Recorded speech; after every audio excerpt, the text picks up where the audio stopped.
আলাইকুম ভিউয়ার্স, সকাল সকাল কিন্তু সেল আপডেট আলহামদুলিল্লাহ সেল করলাম ব্র্যান্ডের বাইক মাইলেজ থেকে হিরো স্প্লেন্ডার প্রো বাইকটি বড় বাইক আছে। তো বড় বাইক কোথা থেকে আসলো এটা কোথা থেকে কিনলো সম্পর্কে জেনে নিই। আসসালামু আলাইকুম, আপনার নাম কি? বাসা কোথায়? বাসা বিরামপুর। বিরামপুর। উনি আপনার কি হয়? দাদা। হ্যাঁ দাদা। দাদা, বাইকটাকে আপনি চালাবেন না কোনি চালাবে? আমি চালাম। তো আচ্ছা, তো বাইকটা তো কিনে আগে চালা দেখছিলেন, ভালো লাগছে? ভালো।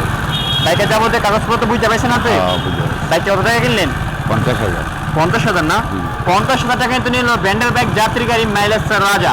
তো বাইক যেন সকলে দোয়া রাখবেন 3000 গন্তব্যস্থলে সুন্দরভাবে পৌঁছাতে পারে, এবং আমাদের জন্য দোয়া রাখবেন আমরা যেন বাংলাদেশের মধ্যে সবচেয়ে কম প্রাইসে ভালো ভালো বাইক আপনাদেরকে উপহার দিতে পারি। আর আমাদের লোকেশনটা হচ্ছে নরসিংদী জেলা Madhabdi bus stand. Madhabdi bus stand নেমে 20 টাকা রিক্সা ভাড়া নেবে গোবিন্দ শীতবাড়ি মোড় মিড টাওয়ার। মিড টাওয়ারের আন্ডারগ্রাউন্ড নিচে আমাদের সম্রাট বাইকেলের অবস্থিত। যারা যারা এখন আমাদের ফেসবুক পেজ ফলো করেন না, দ্রুত এখন আমাদের ফেসবুক পেজটি ফলো করতে হবে। ইউটিউব থেকে দেখে থাকলে অবশ্যই ইউটিউব চ্যানেলটি সাবস্ক্রাইব করে আমাদের পাশে দেখতে হবে। সকলে ভালো থাকবেন, সুস্থ থাকবেন, আল্লাহ হাফেজ।